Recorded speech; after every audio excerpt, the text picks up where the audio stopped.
Namo tassa bhagavato arahato samma sambuddhassa. Namo tassa bhagavato arahato samma sambuddhassa. Namo tassa bhagavato arahato samma sambuddhassa. Buddhaṃ Dhammaṃ Saṅghaṃ namasami.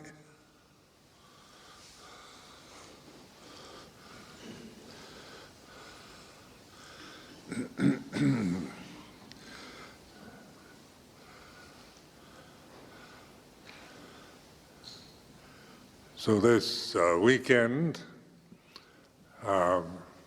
is opportunity to practice, reflect on the Dhamma, the way things are. Dhamma translated into English means like reality. And people ask, what is the Buddhist teaching? It's about awakening to reality. It's a wake-up teaching. And this weekend, Ajahn Kalyano has made it possible for us to gather here at Bodhivana. And the point is to really reflect on the teaching. So sometimes we think we're Buddhists or we believe in Buddhism, but we're looking outward all the time toward the symbols, the external forms. And during a meditation retreat, it's all about looking inward. We're no longer taking interest in the external, other than just the practical movements of our body. But the aim is to be aware of actually the state of mind, what you're feeling, and reflecting on it in terms of the refuge in Buddha Dhamma Sangha. The form for this weekend retreat is the 8 precepts, I believe, isn't it? Yeah. And this is a form is about the structure we use to operate in. We're living here at Bodhivana Monastery for the weekend. It's a Buddhist monastery, and the form that we're using is for the lay people is the 8 precepts, the 3 refuges and the 8 precepts.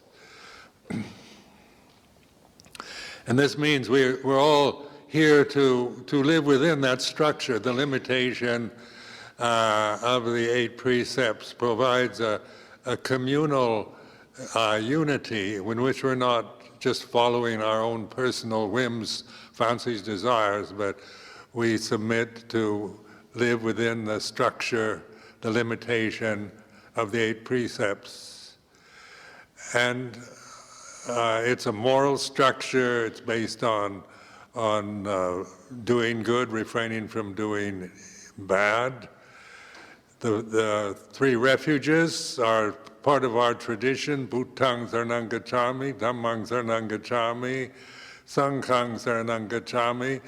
Sometimes these are just repeated as part of a chanting ceremony, but also we're looking inward now. We're recognizing Buddhaṃ Saranang Gacchāmi is here. It's not some kind of just formula that we hold to, but it actually is very practical reflection. For this retreat, we're seeking refuge in what is truly a refuge. And a refuge means a safe place to be. We seek refuge in various other things, in worldly situations, but in terms of Dhamma practice, refuge is in awareness. That's Buddhaṃ Saranang Gacchāmi. The Buddha is not, we're not just worshiping an ancient sage, but Buddhaṃ Saranang Gacchāmi is practical. It's being aware, awake, using the awakened conscious reality of here and now to reflect on the way things are. And then Dhammang Saranang Gacchami. In Dhamma, it's Buddho that knows Dhammo. It's the Buddha that knows the Dhamma. It's no longer personal, like we think of. We give names to certain monks and say they know the Dhamma, but it's actually Buddho, Buddha, that knows Dhamma, and then Sangha. Dhamma is the truth, is the reality, the way things are, which you can't define or describe, but you can know directly through looking inward, through meditation, through samadhi, through reflection. And then Sanghang Saranang Gacchami is the one who practices in the right way. Supatipanno, Ujupatipanno, Yaya Patipanno, Samiji Patipanno. Notice this word Patipanno means one who's practicing, who's taking the teaching of the Buddha and using it in the here and now in order to observe. It's a direction. It's not a doctrinal position we take. They're directional signs. Buddha Dhamma Sangha then is in this tradition, in Theravada traditions, whether it's in Thailand or Sri Lanka, Laos, Cambodia, Burma, this is the Pali tradition. It has it's an ancient tradition. But it's much more than that. We're not just trying to hold on to ancient tradition, but using it. What is Buddhang Saranang Gacchami in terms of the practical reality of here and now? And of course, I say mindfulness, being awake, one who's present. Are we always present? Or, we can be sitting here and be thinking of our home in Melbourne or some other place. We can be traveling around the world in our minds while we're sitting here in this temple. We can be thinking of problems that arose yesterday, remembering the past. So much of our life is lived in seeking opportunities for the future, remembering the past. But the essence of the practice is here and now, Paccuppanna Dhamma, awakened attention here and now. Now the form is about restraint, and so the obvious ones refrain from, violent acts, physical acts. So in a monastery like this, we even respect the life of the creatures, whether they be annoying creatures, insects, or whatever their forms may be, try to refrain from harming or intentionally harming them. And of course that goes to, the coarser level of killing animals or other human beings. But on the form for 8 precept retreat is the form of non-violence. We may feel violent at times. We certainly can be, but we've taken this first precept, Banadibata, meaning it's a reminder, it's a precept to restrain from acting on physical impulses or mental, emotional impulses that would create intentional harm to other living beings. So we all agree to this, so that this makes our life together, there's a lot of trusts that we can automatically assume when we all keep the first precept. And the second is refrain from taking that which is not given. And of course, we're in a monastery to respect the property, the things that are offered, and the facilities that we use is to be mindful and respectful and not just take advantage or intentionally take anything that belongs to someone else or the monastery. The third is brahmacharya. For this time we're keeping celibate precept, refrain from any intentional sexual activity. Sexual desire is the common energy for all creatures, and so but during this retreat, whatever of that kind of energy may arise, we refrain from intentionally acting upon it. And the fourth is about speech, refrain from harmful, deceitful kind of speech, and encourage the noble silence. Silence is very, very helpful towards reflecting on Dhamma, because there's so much noise and chatter outside and inside our minds that we can distract ourselves with iPhones and iPads and television and become carried away with all kinds of distractions, bringing sound, noise, pleasant, unpleasant. But during this retreat, the refraining from speaking, just chatting, gossiping, just trying to entertain each other. We're here for meditation, it's not a social program. So I encourage the noble silence. It's noble because we volunteer to respect it, and also we're respecting the silence of others, rather than seeking engagement with other people to chat with. We refrain from such impulses during this time, if possible. And then the fifth one is refraining from intoxicating drinks and drugs that affect consciousness in a harmful way.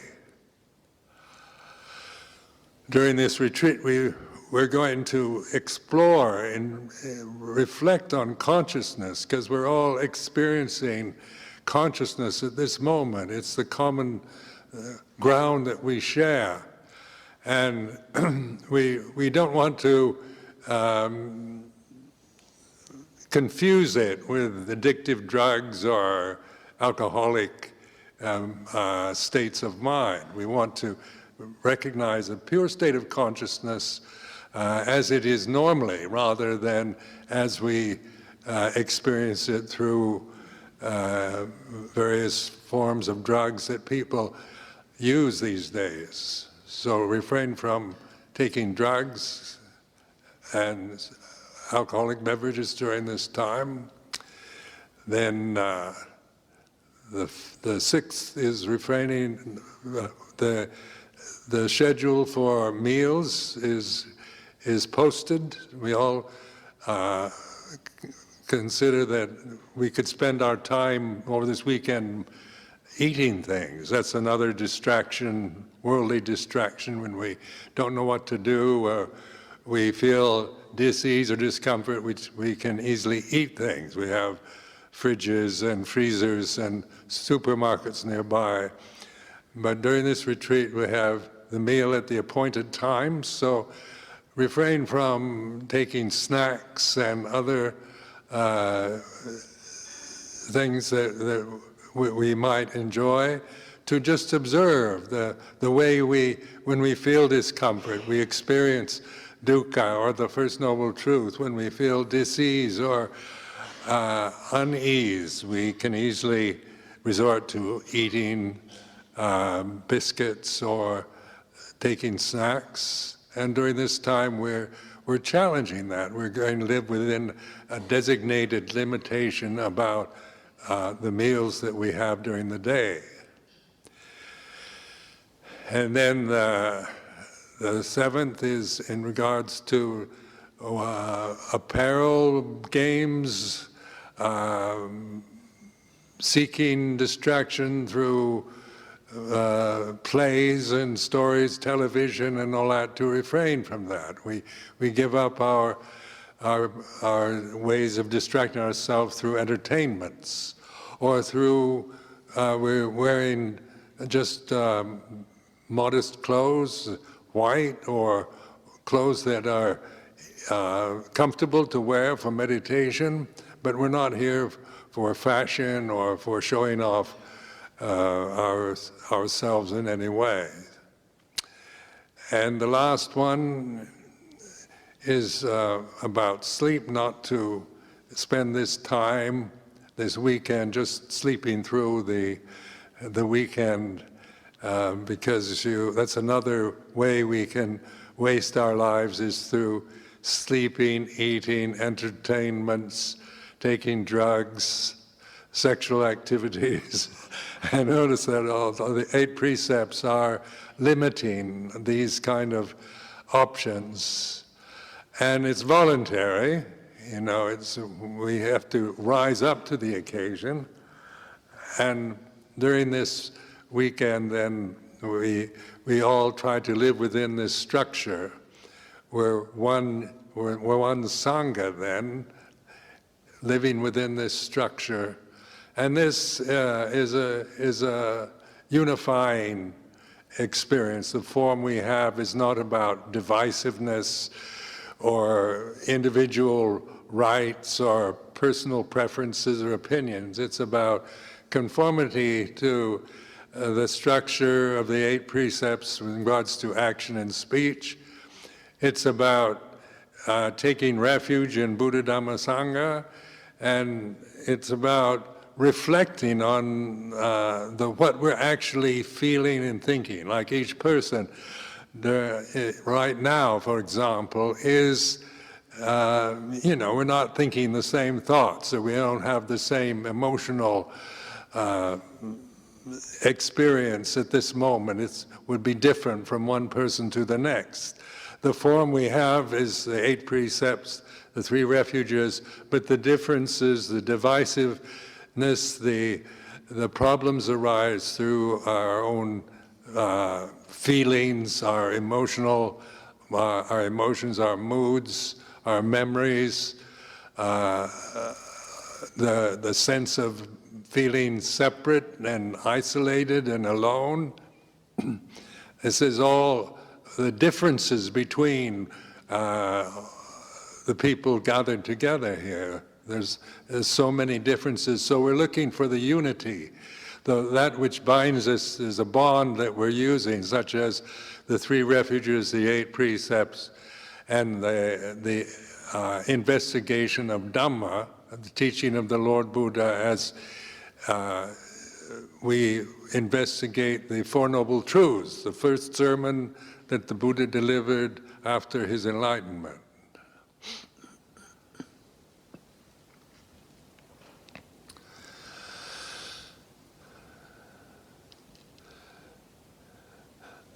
The monastic Sangha here is with a very traditional Bhikkhu Sangha. Samana Sangha is a sign of Sangha, an outward sign, but we're taking refuge in Sangha, Sanghang Saranang Gacchami, one who practices in the right way. So there's the Buddha Rupas, the symbols for Buddha, for Dhamma, for Sangha. We see, we can observe, we can admire, we can ignore, whatever, but use them as reminders. When you see the Buddha Rupa here in this temple, you can see it as a reminder to be awake and aware. The mantra Buddho, the Buddha's name, is what we're taking refuge in.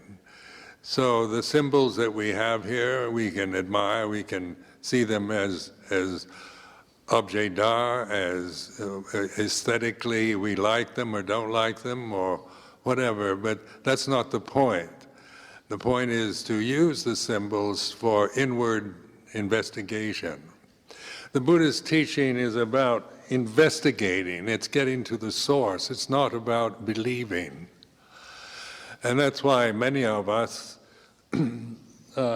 incline towards Buddhism, even though for myself I'm not from a Buddhist family, I'm from a devout Christian family in America, so I was not brought up as a Buddhist. But that which attracted me to Buddhism was the fact that it was practical. It's something you can use. You're not forced to believe or just accept things on hearsay or because of doctrinal positions.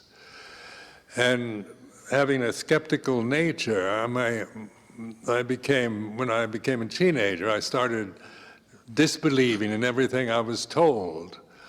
And I lost faith in Christianity because I couldn't believe the teaching, what I was hearing when I started thinking about it.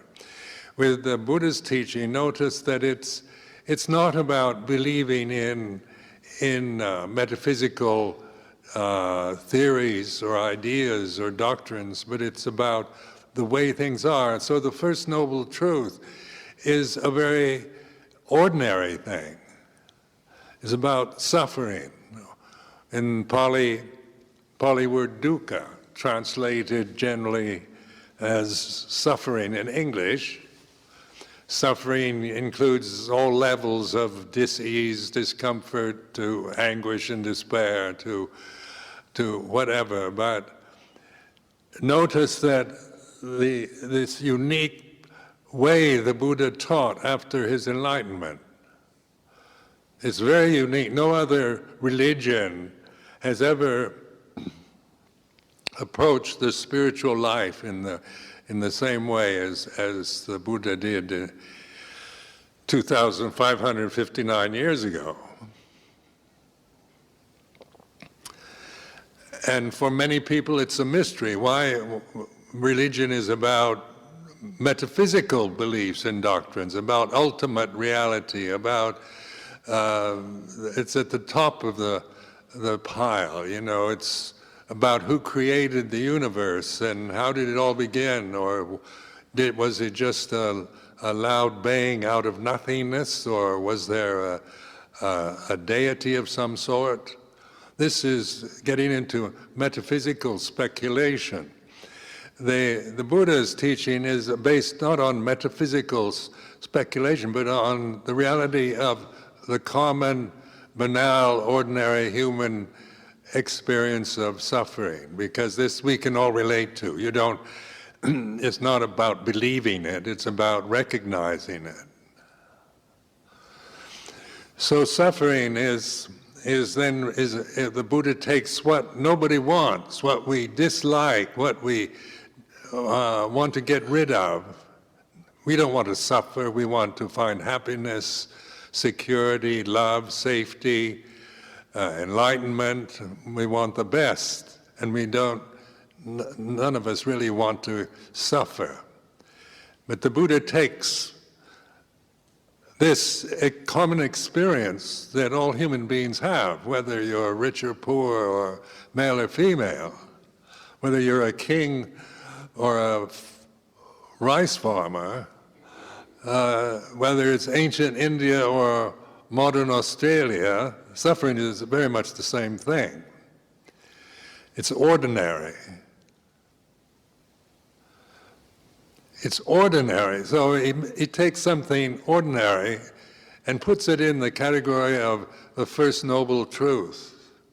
And that's very interesting that he did this, because when I first encountered the Buddha's teaching, I thought suffering is what's noble and true about suffering is something I don't want. I've always spent my life trying to find happiness and get away from suffering. And then suddenly the Buddha says, gives his first sermon to his 5 colleagues in Saranath, He said, there is suffering. And that means that we start looking at suffering in a different way. We start looking at dukkha, no longer just reacting to it, trying to blame it on somebody else, or trying to distract ourselves from it, or just randomly seeking happiness in various sensual activities. But we're reflecting on this sense of ill-ease, of loneliness, of loss, of grief, of feeling of doubt and worry, anxiety. And in modern life, we have the security of, we have so much guarantees in kind of democratic social political systems and affluent economies. There's so much safety and agreements on legal matters that we're no longer just living in a state of survival of the fittest. There's a lot we can take for granted, but within the very best of democratic systems and economic affluence, there's still dukkha. And why is it we should be in some place like Australia? Life is very pleasant as far as I can see.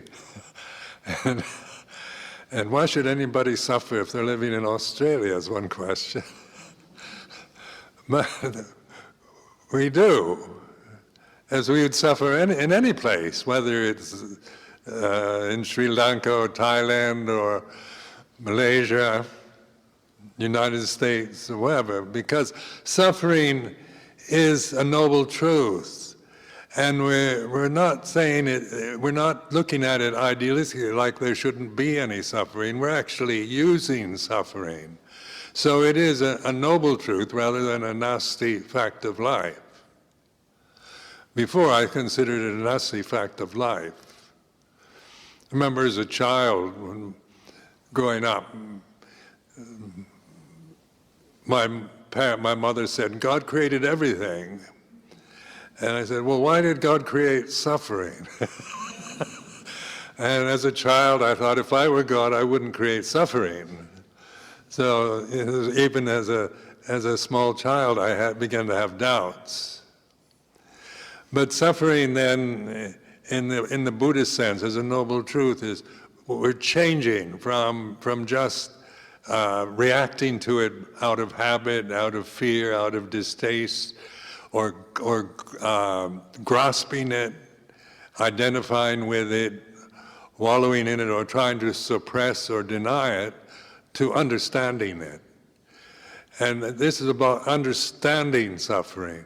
To understand something or somebody, you have to accept them the way they are.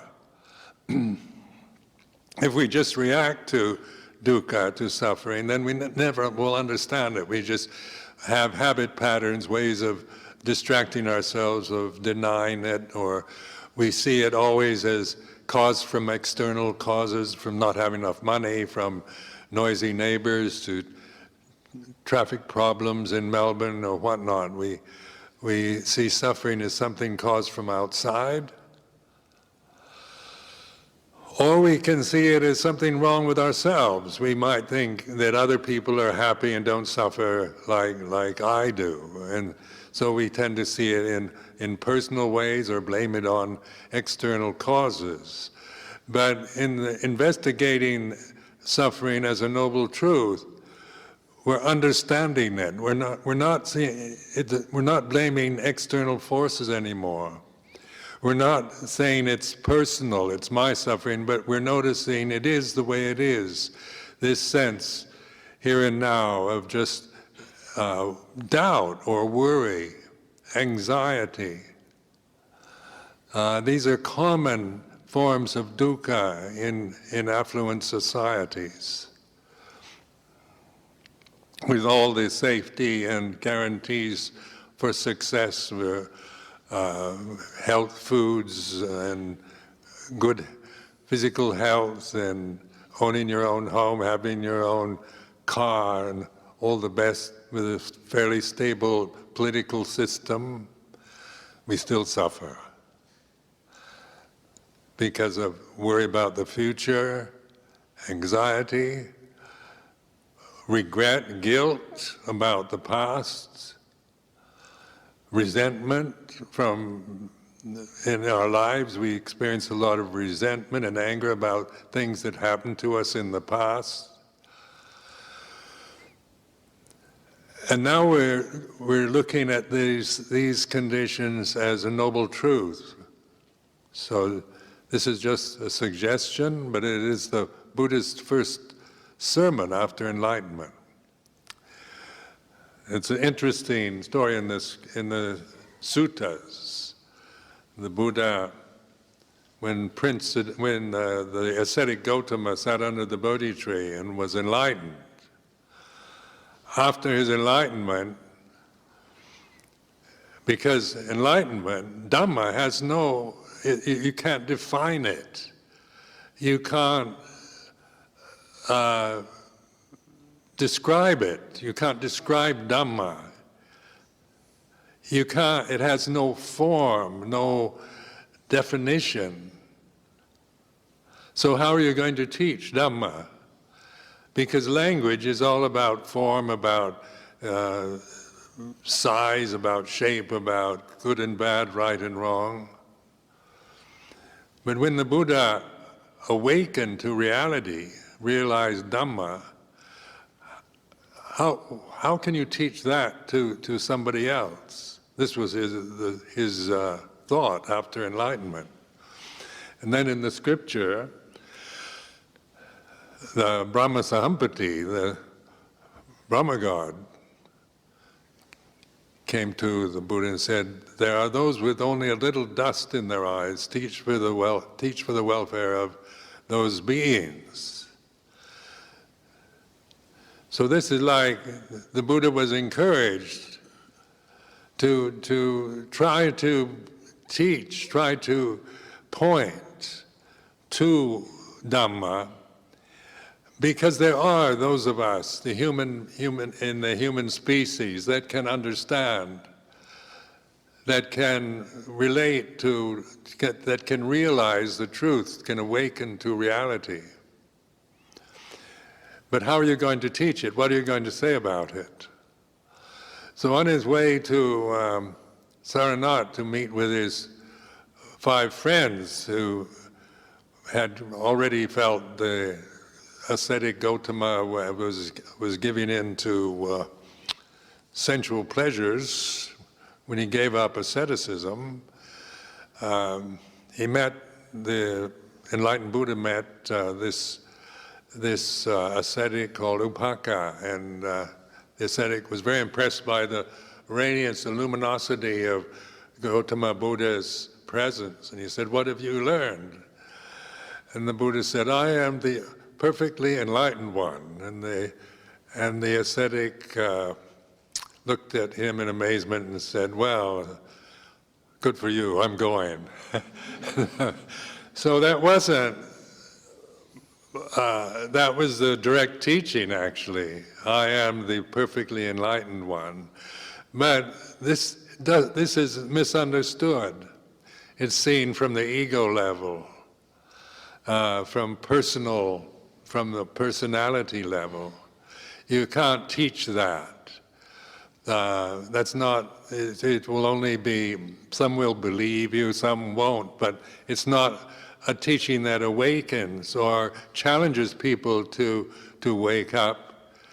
So when he went to Saranath and met with the 5 disciples, what did he teach? He taught the Four Noble Truths. There's suffering, there is the cause, the origin of suffering, there is the cessation of suffering, and there is the path of non-suffering, the Majjhima Patipata, or the Eightfold Path. Now this is a paradigm. These are useful teaching. These are practical teachings, because it's not about believing in suffering. We have enough suffering just in ordinary life. You don't have to believe in it. but our understanding of it, our recognizing it from the level of reflection and awareness, awakenness. This is what the Buddha was encouraging. It isn't a teaching, it's not a metaphysical teaching or an ultimate, about ultimate reality. It's their directional signs. And the brilliance of that lies in the fact that you take this ordinary experience of dukkha, and it takes you to the Eightfold Path.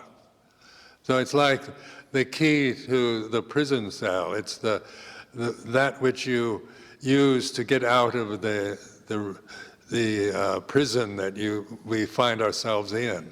The self-views, the fears, the desires, the suffering that we create and live within this confined, limited space of ignorance.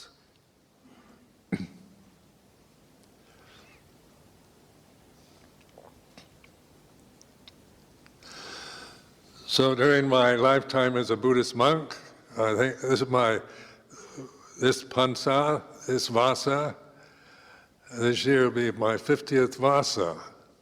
So it's 50 years of meditating, investigating the Four Noble Truths, because that has been my main practice all these years.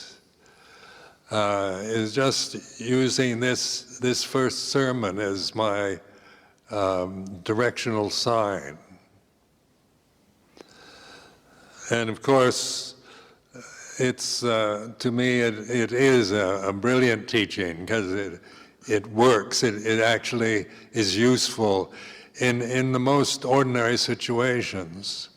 At first, one wants to live separately, be alone, not be distracted. I had a strong kind of hermetic tendencies. When I went to Thailand, I really wanted to become a hermit. I thought once you become a Buddhist monk, you kind of live in a cave and forget the world, bye-bye, cruel world, and live in a state of bliss. Was the hope. And then, one did have opportunities for solitude in that, but mainly the trend of Luang Por Chah's training as a bhikkhu was about community. I had to learn how to be a member of Sangha. Americans were brought up not to be members in groups, but to be individuals. So, especially West Coast Americans, with the whole emphasis on cultural conditioning is learning to express yourself, be independent, be self-sufficient, love yourself, and it's all about yourself. And in Wat Pa Pong, Luang Por Chah is all about duties as members of the Sangha, as a junior monk to senior monks, and to not about just expressing myself as an individual or as an eccentric or as a foreigner, but learning to conform, to bend, to bow, to restrain myself, to reflect. Because I was never asked to do anything wrong or bad. You have the Vinaya, you have these rights, these moral rights that you take on when you take the Upasampada, the bhikkhu ordination. So it's you have that as your place of safety. But then the rest of it, the training, is about duties. And it's not just one way, junior to senior, but senior members of the Sangha to junior members. So this was a new way of looking at life. Duties where my experience up to then, age of 30, was learning to express myself and be myself and think of myself first and see that I was safe and secure. I was brought up to think that people are basically selfish and that you have to look after yourself because nobody else will. So then finding myself in a Bhikkhu Sangha in Thailand, a completely different culture, different place than where I was brought up, they're having to learn another language, learning to live within the restraint and structure of the Vinaya, the traditional Vinaya, would bring up all kinds of emotional reactions. But Ajahn Chah was really a master at even with the difficulty of communication through language, because he couldn't speak English. And it took me a year or more to learn enough Thai, and then they spoke the Northeast dialect in Ubon. So it was very frustrating. But the First Noble Truth was always in the forefront, that Luang Por Chah could get me to see the suffering I was creating around the Vinaya, the restraint, the frustration of not understanding what was being said, the impatience I experienced, the lack of patience, and the opinions and self-views that came up during that first year were extremely strong. But Luang Por Chah's emphasis on Buddho, on awareness, the knowing of what you're actually feeling. I could agree on the intellectual level, idealistically, to the conformity toward the Vinaya rules. It wasn't that nobody was holding a gun to my head, but I found some of them, I could form opinions about nothing or unimportant. I could relate to much of what I was experiencing to my own opinions from living in California for years. But the emphasis that Luang Por Chah had on Buddho, on this awakened knowing that whatever I was feeling, it is what it is. And he never told me what I should feel. He never said I should feel anything other than be aware of what I'm feeling in the present. I could actually catch on to this quite easily in the structure that I lived in that first year at Wat Papong in Ubon. So people have asked me, how could you learn from somebody whose language you couldn't understand? But dukkha is not about Wat Papong or Thailand or monasticism. It's the common experience. I suffered much more dukkha as a layperson than I ever did as a training monk at Wat Papong. And that dukkha that I experienced as a layperson wasn't caused from external forces so much, but from my own critical mind, my idealism, the kind of way that I educated myself in emphasizing what's wrong with myself, with the parents, with the society. My generation was one where we were very critical of everything.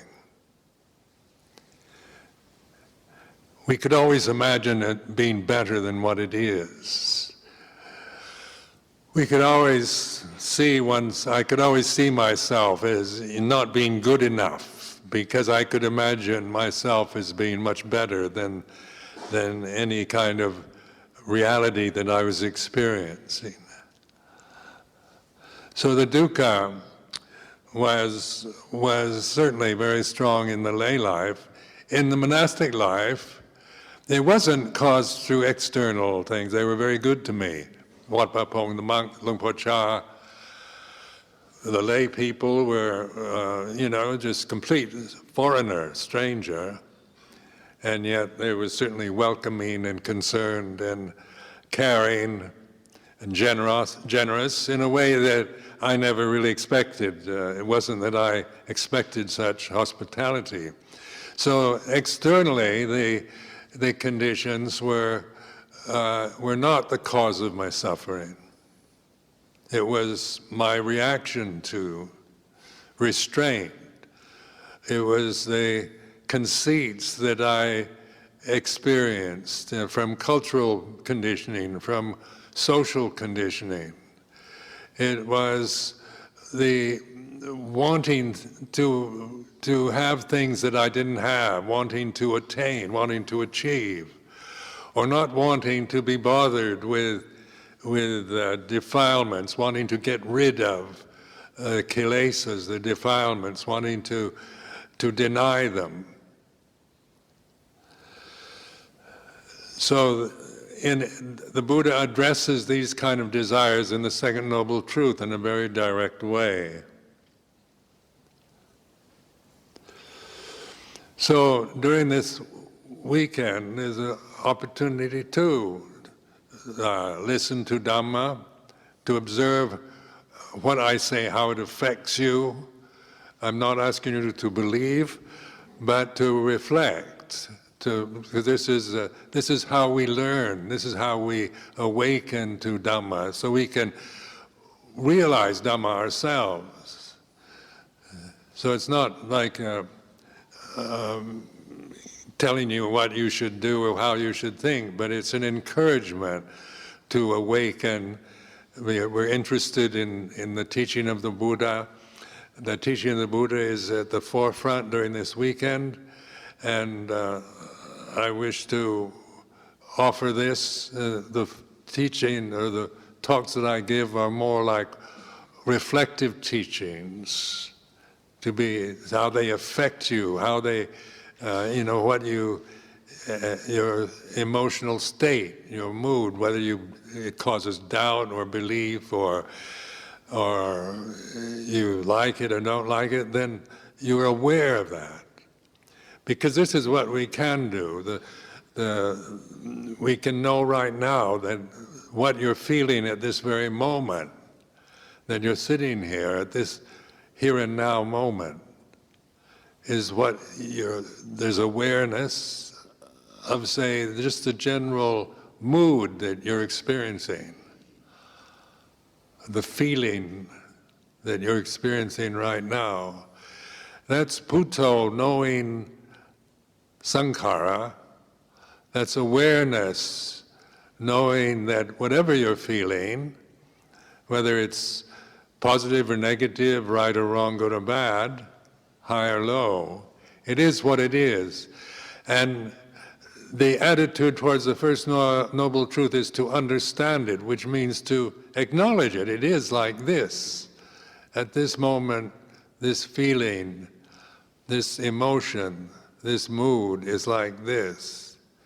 You notice, like when I say like this, it's not a description, it's pointing. Most of you can't describe what you're feeling at this moment. And if I said, what are you feeling right now, you'd have to fumble around and think of some words. Because feeling isn't about words, it's not about definitions, but it's certainly, this is a feeling realm that we're living in. The human body, the planet Earth, the sensory world that we have to live in and experience from birth to death. It's about feeling. And language is a very limited way to experience life. We try to say reality has to be defined and described and proven. Like all the attempts that atheists have to say you can't prove there is a God. because you can't take it and you think this is God. Nobody can point to something or define. And so they believe there isn't any God. But in the Buddha Dhamma, it's not about believing or disbelieving, but in knowing, in mindfulness, sati sampajanya, sati panya, these Pali words, the ability we have to know, and we're looking at no longer outward, trying to gather knowledge or interest from, say, the objects of senses. We're going to the very source, the consciousness itself. Reflecting on, right now, the mood, the feeling is like this.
So the present moment, what's happening right now? The most obvious thing is the posture, sitting. We're all sitting. So being aware of posture brings us to the present. You know, you might be thinking about something, wandering in thought or remembering the past, but suddenly you're using the posture. Sitting is like this. So you're observing. You're not talking about sitting whether it's good posture or bad posture. The thing is to awaken to the reality of sitting. The body is sitting and it's like this. You feel the pressure, the weight of your body on the seat.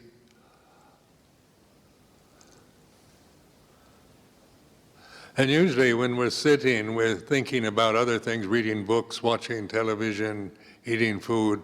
So sitting is just an ordinary thing we do throughout the day. But now we're looking at sitting no longer as just taking it for granted and sitting to think about Buddhism or Dhamma, but to observe the reality of one's own body sitting like this, feeling the posture, recognizing the posture. There's 4 postures: sitting, standing, walking, lying down. These are the movements of the body through the day and night, through a lifetime. So it's mindfulness of the body in just these 4 basic postures. What is happening now other than sitting is we're breathing. Everybody is breathing. So we can be aware of the breath. inhaling, exhaling, the anapanasati. It's called anapanasati. Because that's happening right now. And when you observe the breath, it's very simple. And just the sensation, say, at the nostrils, where you feel the air going in, the breath inward, outward.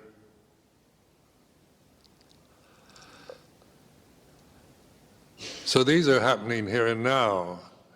So during this time, during the day, when you start to wander, thinking about the future or worrying about the past or feeling remorse or resentment about the past, as soon as you become aware you're thinking again, go back to what is happening right now, such as the posture and the breath. These ground you. You stop thinking. You stop just wandering towards being with something that isn't encouraging conceit or ego, but just the ordinariness of the posture in the present, the breathing in the present is like this. So notice these are techniques, ways of collecting oneself in the present moment, because the thinking mind will wander. You plan for the future, what do you do after the retreat? Or you'll be remembering things that happened yesterday or in the past. So most people don't live in the present. They live in the present to get something in the future. Or they're in the present, but they're thinking about what happened yesterday or 10 years ago. So we're creatures of habit and of time, and the illusions around the conditioned realm that we're experiencing. Now during this retreat, bringing attention to here and now, Paccuppanna Dhamma,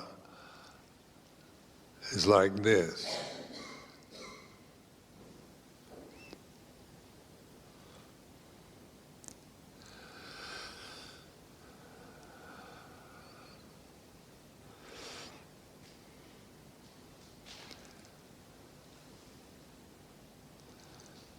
So, important thing to remember, to hold to treasure is this sense of Paccuppanna Dhamma, here and now.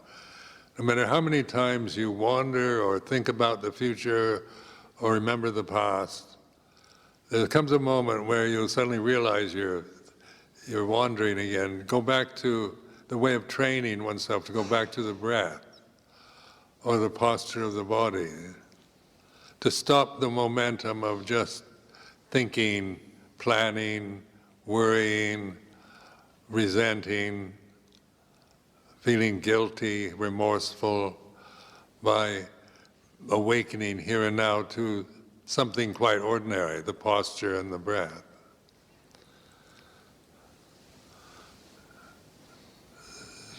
So at 12, I think, is time for questions and answers, and it's time to... Can we have a break now? Time to stop.